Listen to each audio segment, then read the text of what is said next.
Hello everyone and welcome to Cinderfall Gaming. I hope you're all doing well, I hope you're all staying safe, and most of all I hope you're all fighting that war against the grey. Today we're back with another wish listing video, another 10 things I'd like to see video, and today we're looking at the Sylvaneth. So I've gone through this in a bit of other videos.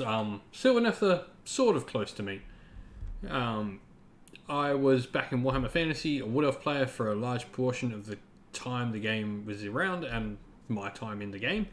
I played it predominantly during the end of Warhammer Fantasy.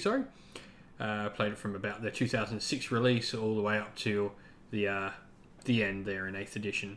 I loved the Wood Elves. I loved the tree spirit parts of the Wood Elves. And when Sylvaneth came out in Age of Sigmar, I was quite happy with them. That being said, I think there's been some more recent releases that have made me more excited for Sylvaneth in the future. Seeing maybe a bit of my Wood Elf aesthetic brought back into the fold, maybe some things coming back. But that's enough rambling about my own personal Wood Elf Sylvaneth story. Let's get on to 10 things I'd like to see. So, number one, I want to see the return of the one-drop armies for Sylvaneth. Now, hear me out. Sylvaneth are an army that comes with the forest and strikes as one because they're just so ever moving. One-drop armies for Sylvaneth makes sense. The units aren't inherently strong. They have a lot of shenanigans and tricks to play with, which I think actually bodes well with how you want them to play is very much like why you need a one-drop. So I take a look at Beasts of Chaos and how I see some people run Beasts of Chaos and how they run these sort of chaff screen armies and like delaying the enemy before the big, and then having quite a few hammers that need to be in specific places to strike out. I think Sylvaneth want to play very similar. And the fact they can't have a one-drop army really hurts them because they now need to invest in chaff, which and actually can't take over that board quickly enough. With the one drop, they would be able to take over the board quickly and impose themselves on the game, while not over imposing themselves, because they, as mentioned, they just don't have these overpowerful units in their army. I just think it's a nice mechanic Sylvaneth had, and it made them competitive, and I wonder if bringing it back could once again make them competitive. Point number two, and this continues on rules-wise, I only want a single wood needed for Sylvaneth. I would be much happier if you just had to plonk down one wood. And this is sort of like the base of operations for army. You can say like this is a aura of effect terrain piece and it buffs all your Sylvaneth near it and maybe does some other things to the table. And I think it's probably the one most negative thing about Sylvaneth is having to bring this stockpile of woods everywhere you go. Like you hear so many people complain about it, and so many people I hear just say like, I love Sylvaneth, but I don't want to have to get all the woods. And so I would like to see like just one needed. And like even if it is like a double, like you need a 6-piece wood that starts on the table and stuff like that. But just one, not having to play around the mechanics, and like I know like they use their whole thing, but maybe there's ways around that. And that'll sort of tie into point 3 for me, which is ways to play with other terrain on the board. So what I mean by this is instead of having to build, like put new pieces of terrain down and more forests on the table, maybe you instead place markers or tokens on other pieces of terrain to say they've become overgrown. This would mean like there's less clutter on the table, there's less need to carry around 50 million forests, and it means you could still get away with like all the movement shenanigans that Sylvaneth like to do between their forests. I think if you're allowed to like not corrupt is not the right word, overgrow terrain or seep life into terrain like the Sylvaneth do in the lore, you could really just use those current mechanics but not need the 50 million forests. So point 4, we're going to get into talking about models that I want to see, and well, there's nothing more I want to see as an old Wood Elf player than Kurnothi.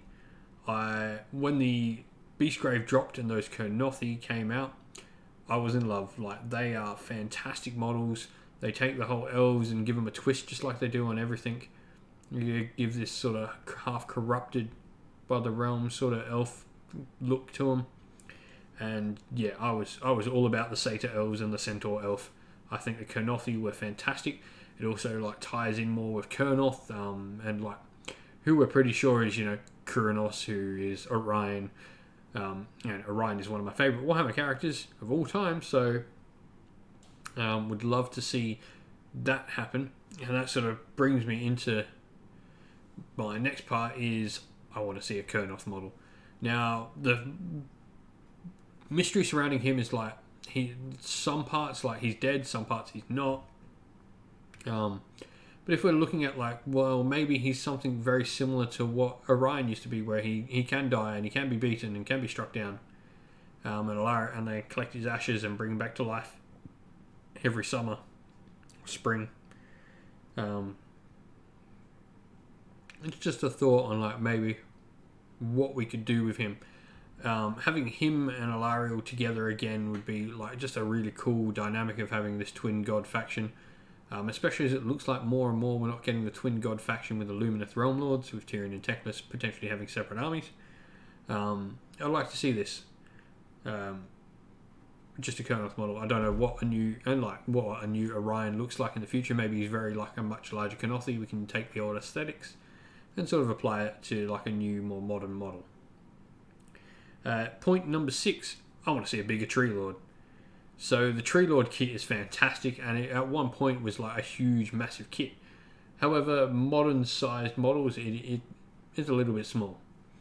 I want to see something massive. I want to see like a tree giant. I want to see something the size of those new giants, but Tree Lord. Like some giant Oak of Ages thing.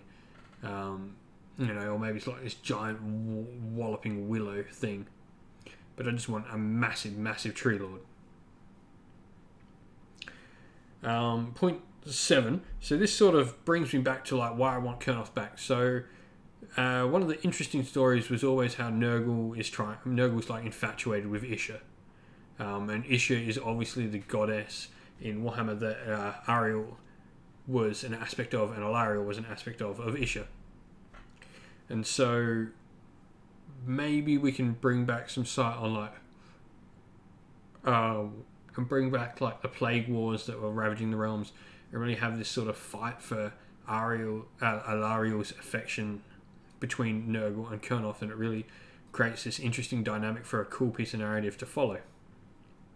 In my thoughts anyway. Point number 8. Now, for those who followed the end times, you will know of the elves that made the secret little hideaway, and yes, it potentially was destroyed by Be'lakor. We don't have any confirmation sort of one way or the other. Like, potentially it survived even if he did get it. But I'd like to see Araloth return. Araloth was an elf that was sort of the consort, guardian of Lilith, who was also Teclis's patron deity. And he was gifted a child, which was this new world he was set to protect. Now, maybe that world was hurt by Be'lakor in the end times and it became somewhat corrupted, and maybe he's not destroyed, but maybe, just maybe, that's how we have the Kurnothi today. And so that corruption that Be'lakor brought upon this world that Araloth was in and hiding in, maybe that's what gave us the Kurnothi. And so maybe Araloth is the Kurnothi now. Just an interesting, maybe, sort of thing that could happen. Number 9, I want to see some forest creatures and beasts in the army. So we saw this like how the Kurnothi had the lion. I think if we're taking Kurnothi in the army, we can push this. We can bring back things like warhawks and great eagles and that sort of stuff. And hunting hounds. And really sort of push that beast aesthetic of the Sylvaneth. I think with a lot of these, like adding Kurnothi to it, it's making this range like quite substantial, but I don't think that's a bad thing. I think options are good for an army. Like the fact that Stormcast and Skaven and cities have these massive ranges and models to pull from is fantastic, and I hope one day that all armies have a model range as deep as those armies. And point number 10 for me today, I want to see Wanderers back in Sylvaneth. Now, this is probably just something of like hopeful wish listing more than anything, and no real thought behind this one as much. But I'd like to see Wanderers back in. I love playing my Wood Elves with my Tree Spirits, and even the Kernothi, the Tree Spirits, and the Wanderers all in one army would be quite a cool dynamic. You have these corrupted elves, you have these free elves that live in the forest, and you have the the tree people. It would breed an interesting dynamic.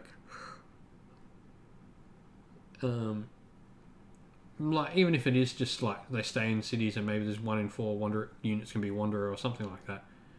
It'd be a cool thing to do. But anyway, that's enough of my wish listing rambling for today.